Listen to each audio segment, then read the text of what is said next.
Sex addictions cause real suffering. Reuters Edgard Garrido sex addiction has gotten a lot of airtime in the past month after a number of famous men were exposed as serial predators and claimed the affliction as the cause of their disturbing behavior. Both Harvey Weinstein and Kevin Spacey checked themselves into the same rehab clinic, with Weinstein saying he will go on a journey to conquer my demons. Addiction is not an excuse for criminal behavior. Indeed, it's quite possible that these powerful men don't have an addiction, though attempting to diagnose mental health conditions from afar is never acceptable. Rather than stating this irrefutable fact, many public figures and members of the media have taken a different angle, arguing that alleged UAL predators should be denied sympathy not because of their criminal acts, but because addiction doesn't exist. No. First, there is no cure to addictions. Second, there is no evidence that one can have an addiction to, despite this claim by experts. When you call an addiction, then you open the door to calling almost anything an addiction. See at Alan Frances MD on this topic. https://cogtumif701, Jeffrey Guterman at Jeffrey Guterman, November 7, 2017. Sex addiction is fake fad diagnosis rejected by DSM.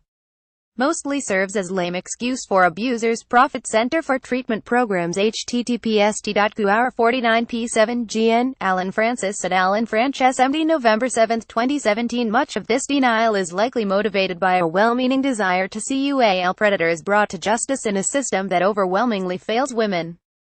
But, in the face of plenty of evidence to the contrary, the argument reflects a troubling attitude towards mental health and its intersection with criminality. Perpetrators want to give the impression that they aren't bad, but mad. Naysayers, meanwhile, argue that perpetrators can't be mad, and so are therefore bad. The disturbing idea here is that mental health conditions cause criminal behavior. If you believe that, you believe there is a neat divide between those with malicious intent and those who suffer from mental disorders. The troubling implication is that a true mental health condition would make criminal behavior beyond the perpetrator's control, recasting abominable acts as symptoms of their struggles, and, essentially, rendering them innocent. This is simply false. There is no evidence that UAL harassment or UAL assault are related to the proposed features of UAL addiction, neuroscientist Nicole Prost told Vice. Mental illness affects both criminals and saints. And except in extremely rare cases and for conditions such as schizophrenia, which causes hallucinations and delusions, mental disorders do not lead people to behave criminally. We shouldn't have simplistic views. You're either ill or not, criminal or not, says Steve Hyman, director of the Stanley Center for Psychiatric Research at the Broad Institute of MIT and Harvard. The excuse that my brain made me do it is much like the defense the devil made me do it that was invoked by past generations, he adds. At most, says Hyman, your brain makes it hard for you to resist, but it doesn't make you do it. Denying the existence of addiction won't hurt the likes of Weinstein and Spacey. But it will hurt others, the men and, yes, women, who have never assaulted anyone but who suffer considerable distress from an addictive relationship to UAL desire, and who now must face the worry that if they talk about their problems they will be recast as a criminal. There is considerable debate in the medical community about whether addiction is a distinct condition.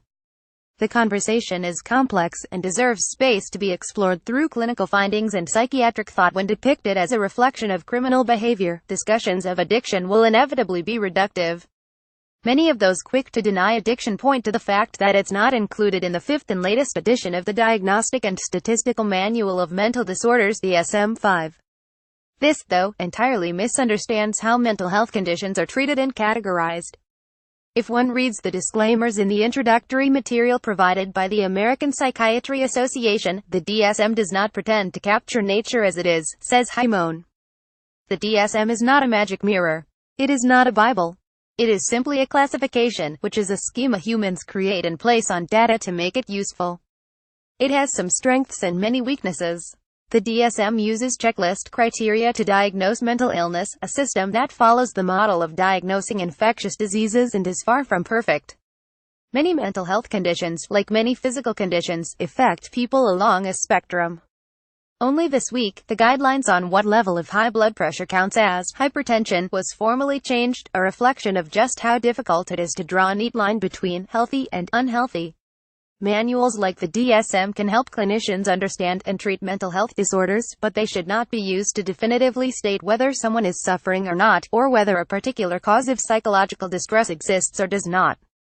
There's currently no formal diagnostic term for hyper-UAL behavior, though there are clear medical guidelines on how to treat such symptoms.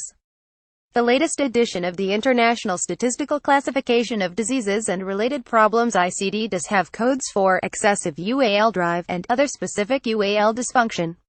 U.S. healthcare practitioners are legally mandated to follow ICD diagnostic codes, which are developed alongside the World Health Organization. They are not mandated to follow DSM guidelines. And the next edition of ICD, due to be published next year, is considering including compulsive UAL behavior disorder as a distinct condition, with a draft definition published. Mark Potenza, psychiatry professor at Yale School of Medicine, says that there's a clinical need to treat excessive UAL behaviors. People seek help for different forms of problems with UAL behaviors. Some of those are engaging in UAL behaviors excessively or compulsively, he says. The debate within the field of psychiatry focuses on whether such UAL behaviors should be considered an addiction, an impulse control disorder, or another type of disorder. A similar discussion is happening around gambling, which was called pathological gambling in the DSM-4 and then gambling disorder in the DSM-5. Based on the existing data, pathological gambling, now gambling disorder, was reclassified, moving from classification as an impulse control disorder to being classified together with substance use disorder as an addictive disorder, says Potenza. The proposal currently under consideration for the next edition of the ICD would classify compulsive UAL behavior as an impulse control disorder rather than a behavioral addiction. There's certainly evidence that points to differences between addiction and drug addiction, though there are also findings that brain activity in addiction and, as a subset of that category, addiction, mirrors that of drug addiction. Currently, these studies are at an early stage, says Potenza. There's considerable uncertainty over how to diagnose and treat addiction, as well as other behavioral addictions such as gaming, shopping, and exercise. Such debates are hardly new to psychiatry. It wasn't that long ago that there was disagreement over whether depression was a real mental health condition. In fact, there's a long history of denying the existence of mental health conditions, and of falsely depicting those with mental disorders as criminals. That troubling perception of mental health is fading, but it lingers on denying that people can really suffer from compulsive UAL behavior as only the latest manifestation. Those who commit crimes such as UAL assault must be punished. And those who struggle with addictions must be listened to and helped. Only when we are able to do both will we have a truly enlightened approach to mental health.